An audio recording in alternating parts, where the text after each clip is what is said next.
Hello दोस्तों, तो लेकर आ गई हूँ मैं आप लोगों के लिए एक और मजेदार सी सीरीज जिसका नाम है the princess and the werewolf. इस कहानी में हमें एक ह्यूमन प्रिंसेस मिली को दिखाया जाता है जो अपने पेरेंट्स की इकलौती बेटी होने के साथ साथ सबको बहुत ज्यादा प्यारी थी। दूसरी तरफ हम एक बीस्ट वुल्फ किंग को देखते हैं जो मिली को खुद से शादी करने के लिए मजबूर करेगा क्योंकि उसने बाय मिस्टेक इसका होली पर्ल अपनी बॉडी में एब्जॉर्ब कर लिया था। आगे की कहानी जानने के लिए हम बढ़ते हैं इस सीरीज के फर्स्ट एपिसोड की तरफ। एपिसोड की शुरुआत में हमें मिली को दिखाया गया जिसे फिलहाल तो यहाँ पर सब ताऊ समझ रहे थे उसके मास्क पहनने की वजह से और उसे काफी ज्यादा अप्रिशिएट करते हैं। वो यहाँ मिस्टर वोंग के पास आती है जो दाजी स्टेट का एक छोटा सा मिनिस्टर था। वो भी ताऊ को यहाँ पर देखकर काफी ज्यादा खुश हो गया। मिली उसे अपनी अटाई दिखाने के बाद पूछती है कि बिजनेस ट्रिप से आप मेरे लिए क्या गिफ्ट लेकर आए, जिस पर वो इसे तरह तरह के गिफ्ट्स दिखाने लगा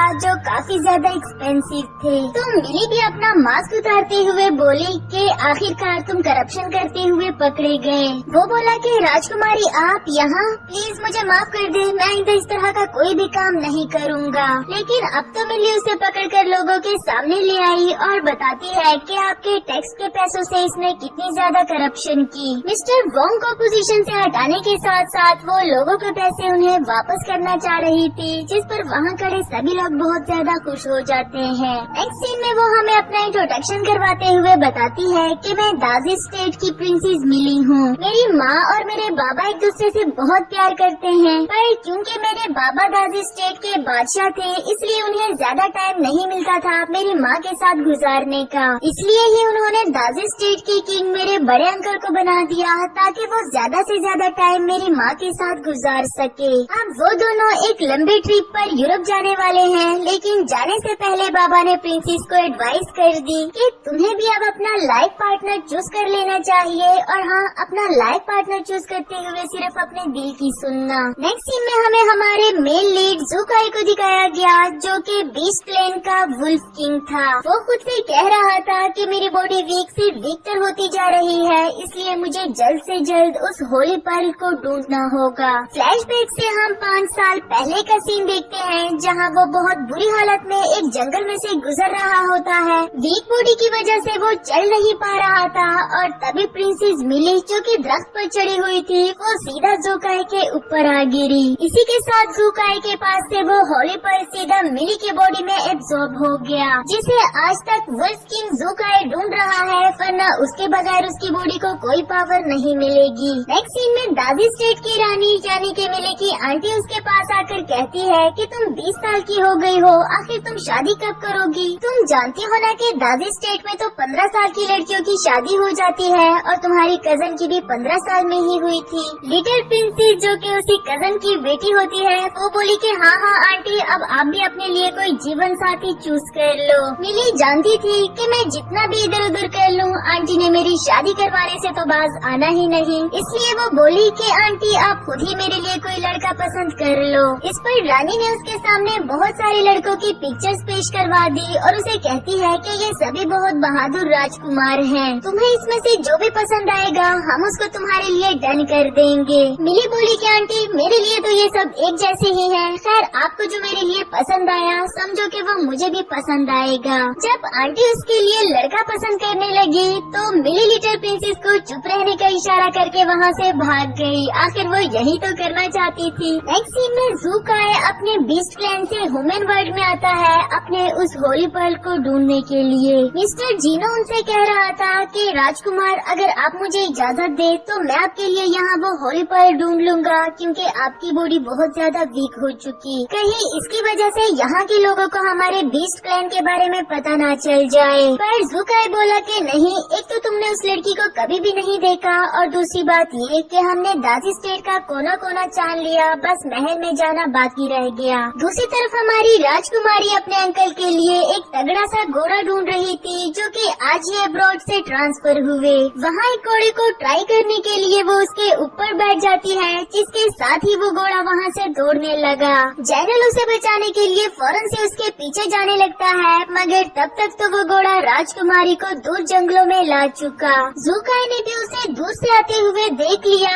जैसे ही वो घोड़ा उसे नीचे गिरा देता है, ज़ूकाई ने फौरन से उसे पकड़कर बचा लिया और साथ ही उसे बेहोश कर देता है। लेकिन इसको टच करने की वजह से ज़ूकाई की बॉडी को जो पावर मिली, इससे वो समझ गया कि ये पावर सिर्फ उसी होली पर्ल की हो सकती है। फाइनली इतने सालों के बाद मैंने आखिरकार तुम्हें ढूंढ ही लिया। जीनो बोला कि राजकुमार, इसके पीछे तो बहुत सारे लोग आ रहे हैं, हमें जल्द से जल्द चुपना होगा, इससे पहले कि वो लोग हमें देख लें। ज़ूकाई की बॉडी बहुत ज्यादा वीक थी, वो मिली को उठाकर नहीं ले जा सकता था, इसलिए कुछ देर के लिए दोनों वहाँ पर चुप गए। जनरल मिली को ढूंढते ढूंढते यहाँ तक पहुँच आया और उसे उठाते हुए कहता है कि राजकुमारी, आप ठीक तो हो ना? मिली होश में आने के बाद सोच रही थी कि आखिर वो घोड़ा कहाँ गया, और अगर मैं घोड़े से गिरी ही हूँ तो फिर मुझे कोई चोट क्यों नहीं लगी। खैर अब वो जनरल के साथ यहाँ से वापस चली गई। जीनो बोला कि राजकुमार, आपने देखा वो लोग इसे राजकुमारी कह रहे थे, यानी कि वो दादी स्टेट की प्रिंसेस है, जबकि ज़ूकाई की बॉडी तो और ज्यादा वीक होती जा रही थी, यानी कि जल्द से जल्द प्रिंसेस को अपने साथ ले जाना जरूरी हो गया है। इधर राजकुमारी जब वापस आई तो पूरे शहर में रानी ने ये बात फैलवा दी थी कि राजकुमारी की शादी होने वाली है, क्योंकि जब तक वो इसकी शादी करवा कर अपना फर्ज पूरा न कर दे, उनको चैन कैसे आने वाला था। रात में उस लड़की को मिली से मिलने के लिए बुलाया गया होता है और यहाँ ज़ूकाई भी जीनो के साथ आ चुका मिली को यहाँ से ले जाने के लिए। उधर प्रिंसेस उस लड़के से कहती है कि मैं आपके जख्म पर दवाई तो लगा दूंगी, लेकिन मैं आपको बता दूं कि मैं आपसे शादी नहीं करने वाली, इसलिए बेहतर होगा कि आप यहाँ से चले जाओ। लेकिन उसके इरादे तो कुछ और ही लग रहे थे। वो मिली के साथ जबरदस्ती करने लगा, जो बात फौरन से यहाँ ज़ूकाई को फील हो गई और उसे बचाने के लिए निकल पड़ा। मिली उस लड़के से भागते भागते आखिर एक जगह पर फंस जाती है, जहाँ ज़ूकाई उसके सामने आ खड़ा हुआ। उस लड़के को कुछ कहने के बजाय वो मिली से पूछने लगा, तो तुम ही यहाँ की प्रिंसेस हो जिसे मैं इतने सालों से ढूंढ रहा था? वो बोली कि हाँ मैं ही हूँ, तुम क्यों पूछ रहे हो, और तुम हो कौन? ये लड़का भी ज़ूकाई को लाइट लेकर उसके ओर बढ़ने ही लगा था, मगर उसने एक ही झटके में इसे ढेर कर दिया। प्रिंसेस को तो ये सब कुछ देखकर यकीन ही नहीं आ रहा था। वो तो अभी बात बदल कर यहाँ से जाने की कोशिश ही कर रही थी, पर ज़ूकाई ने उसे बेहोश कर दिया। ज़ूकाई की हेल्प करने के लिए यहाँ पर जीनो भी पहुँच जाता है, जिसने वहाँ पर एक गार्ड से उसका बैज ले लिया, क्योंकि हो सकता है कभी उसे यहाँ आने की जरूरत पड़े। नेक्स्ट सीन में ज़ूकाई उसे दूर कहीं जंगलों में ले आया था, जहाँ वो उसे लिटाते हुए कहता है कि फाइनली 5 साल के बाद तुम्हें मैंने ढूंढ ही लिया। शायद तुम्हें याद भी ना हो कि आज से 5 साल पहले हुआ क्या था। ज़ूकाई अपनी कहानी बताते हुए कहता है कि मैंने माउंटेन से होली पर्ल तो ढूंढ लिया, मगर तभी कुछ अनजान लोगों ने मुझ पर हमला कर दिया, जिनसे जान बचाने के लिए मुझे इंसानों की दुनिया में आना पड़ा, मगर मेरी बॉडी बहुत ज्यादा वीक हो चुकी थी। इससे पहले कि मैं उस होली पर्ल को एब्जॉर्ब कर पाता, ये लड़की बीच में आ गई और मेरा सारा का सारा काम बिगड़ गया।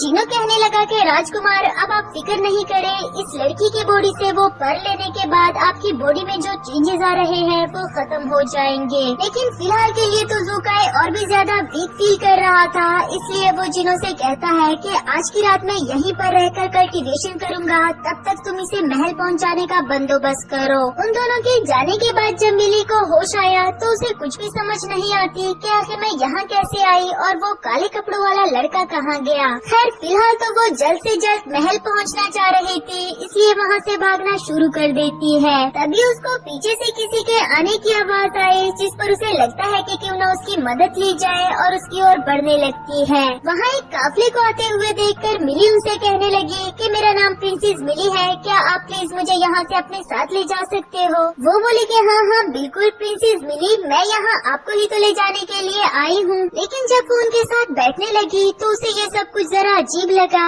इसलिए वो इससे पूछने लगी कि आखिर तुम हो कौन, तुम किस स्टेट से हो और कहाँ जा रही हो? वो भी जरा हैरान होकर बोली कि मेरा नाम शीहा है, मैं रॉयल फैमिली से हूँ और आपको यहाँ पर हमारे किंग के कहने पर रिसीव करने के लिए आई हूँ। ये सुनकर मिली भी हैरान हो गई कि कौन सा किंग, दादी स्टेट का तो एक ही किंग है जो कि मेरे अंकल है, और तुम मुझे कैसे नहीं जानती, मैं यहाँ की प्रिंसेस। लेकिन शीहा को तो दादी स्टेट के बारे में कुछ भी पता नहीं होता। वो कहती है कि हमारे बीस्ट प्लेन का तो एक ही किंग है जिसका नाम ज़ूकाई है। दोनों ही एक दूसरे की बातें सुनकर बहुत ज्यादा कंफ्यूज हो गई थी, और मिली तो उसे चकमा देकर यहाँ से भागने का सोच रही थी, उसे ये कहकर कि मुझे बहुत जोरों का वॉशरूम आया है। जैसे ही वो थोड़ा सा भाग भागकर आगे पहुंच जाती है तो शीहा फौरन से उसके पीछे पहुंच आई। ये कह करके क्या आपका काम हो गया तो फिर चले हम। जिस पर मिली हैरानी से पूछने लगी कि आखिर तुम इतना तेज कैसे भागी। वो बोली कि मैं एक बिल्ली हूँ तो तेज भागना ही तो मेरी खासियत होगी ना, चलो अब मेरे साथ चलो। इसके बाद शीहा उसे अपने साथ सवारी में बिठाते हुए कहती है कि घोड़े भाई इस तरह जल्दी चलना, हमें वैसे भी बहुत देर हो गई। इस पर तो हमारी मिली और भी ज्यादा हैरान हो गई कि आखिर ये चल क्या रहा है, क्या ये लोग वाकई में ही घोड़े हैं। लेकिन जिस तरह तेजी से वो लोग भाग रहे थे यकीनन सिर्फ घोड़ा ही भाग सकता है। वो दिल ही दिल में सोच रही थी कि क्या गॉड ने इन लोगों को कोई स्पेशल क्वालिटीज दे रखी है क्या, जो हमारे दादी स्टेट के लोगों में नहीं। फिर वो शीहा से उसके किंग के बारे में पूछने लगे कि अगर तुम बिल्ली हो और ये लोग घोड़े तो फिर वो क्या है। शीहा ने बताया कि वो वुल्फ है। क्या आप उसके बारे में नहीं जानती? ये तो कितनी अजीब बात है। खैर आप कौन सा एनिमल हो? मिली ने भी उसका मुंह बंद करने के लिए कह दिया कि मैं रैबिट हूँ। नेक्स्ट सीन में जब वो यहाँ पहुँच आई थी उसे बीस्ट सिटी का नेम नजर आया। शीहा उसे अपने साथ ले जाते हुए कहती है कि चलो मैं आपको अपनी बीस्ट सिटी दिखाऊं। यहाँ के सभी लोग इंसान होने के बावजूद भी जानवरों की तरह हरकतें कर रहे थे। ये सब कुछ मिली को बहुत ज्यादा अजीब लगता है। कोई पांडा की तरह खा रहा था तो कोई सिल्क वॉर्म की तरह कट बना रहा था। उसका ये हैरानी वाला फेस देखकर शीहा उसे कहती है कि क्या आप भूल गई हो कि आज से 100 साल पहले का जो राजा था उन्होंने एक एंशिएंट बुक में प्रिस्क्रिप्शन देखी थी जो उन्होंने एनिमल्स पर अप्लाई किया। इसके बाद सभी जानवरों को इंसानों की तरह जिस्म मिला लेकिन उनकी क्वालिटीज अभी भी जानवरों वाली हैं। मिली को शीहा के साथ देखकर यहाँ एक और लड़की उन्हें बड़े अजीबोगरीब तरीके से घूर रही थी, पर वो कौन है ये तो हमें बाद में जानने को मिलेगा। खैर किसी न किसी तरह वो शीहा को चकमा देकर उसे जान छुड़ाकर वहाँ से भागने लगती है अपने घर जाने के बारे में सोचकर। तभी उसको किसी और ने पकड़ लिया जो उसे स्मेल करते हुए कहती है कि लड़की तुम में से इतनी अजीब स्मेल क्यों आ रही है, कहीं इसका मतलब ये तो नहीं कि तुम बीमार हो चुकी हो। आसपास खड़े हुए लोग भी कहने लगे कि हाँ डॉग्स की स्मेल करने की खासियत काफी ज्यादा होती है, यकीनन तुम बीमार हो चुकी होगी, तुम्हें डॉक्टर को चेक करवाना चाहिए। पर मिली उनसे ये कहकर भाग गई कि नहीं नहीं मैं बीमार नहीं हुई, बस मैंने परफ्यूम लगा लिया था। तभी हम देखते हैं कि ज़ूका उसे ऊपर से खड़ा देख रहा था। वो कहता है कि ये यहाँ के लोगों से डिफरेंट है इसलिए उसका यहाँ पर रहना मुश्किल होगा, लेकिन मैं इस लड़की को एक ऐसा मकाम दूंगा जिसके बाद कोई भी इसे नुकसान ना पहुँचा सके। जब जीनो ने पूछा कि राजकुमार आपके इरादे क्या है तो वो बोला कि मैं इस लड़की से शादी करूंगा। इसी के साथ हमारा यह एपिसोड खत्म हुआ।